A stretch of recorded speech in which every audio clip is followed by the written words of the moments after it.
আসলে একটি আবেগের জায়গা থেকে ভিডিওটি ধারণ করছি। আজকে আমাদের জামিয়া মাদিনিয়া বাড়িধারায় যে প্রোগ্রামটি অনুষ্ঠিত হয়েছে, আল হাফরুল খেতামি বা তাকাসুসাত জামাতের যে অনুষ্ঠান ছিল, সেই অনুষ্ঠানের একটি ব্যানার আমরা আগে তৈরি করেছিলাম, পল্টন থেকে সেটি এনেছিলাম। সেই ব্যানারটিতে একটি ভুল ধরা পড়ে ব্যানারটি তৈরি হওয়ার পর, লাগানোর পর তারপরে আলহামদুলিল্লাহ আজকে এই মাগরিবের 10 মিনিট আগে দিয়ে আমরা সেটা জানতে পারি এবং উপস্থিত আবার আমাদের বাড়িধারার পাশে রূপসী, আপনাদের এটার নাম কি যেন, রূপসী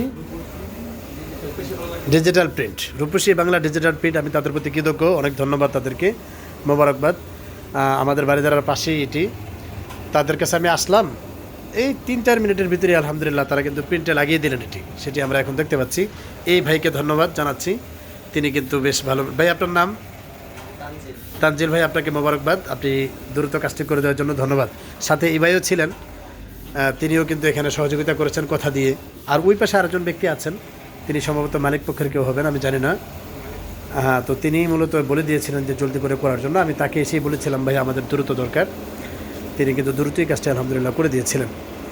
তো দেখতে পাচ্ছি আমাদের প্রিন্টে কিন্তু ধীরে ধীরে হচ্ছে। এখানে যারা কাজ করছেন তারা কিন্তু তাদের কার্যক্রম চালিয়ে যাচ্ছেন। ওই পাশে বিশাল বড় অফিস।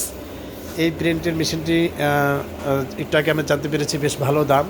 এরকম একটা ব্যবসা যদি কেউ দাঁড় করাতে চায় তাহলে 2 কোটি টাকার ইনভেস্ট তার লাগবে। এই মেশিনটি বর্তমানে এটি চায়না থেকে ইম্পোর্ট করা সম্ভবত, না চায়না থেকে ইম্পোর্ট করা। আমাদের বাংলাদেশে তো এই জাতীয় মেশিন কেউ বানাতে পারবে বলে আমি জানি না, বা এখনও পর্যন্ত কোনো কোম্পানি বানায়নি। তো এটি একটি স্মৃতিস্বরূপ ভিডিওটি রেখে দিলাম।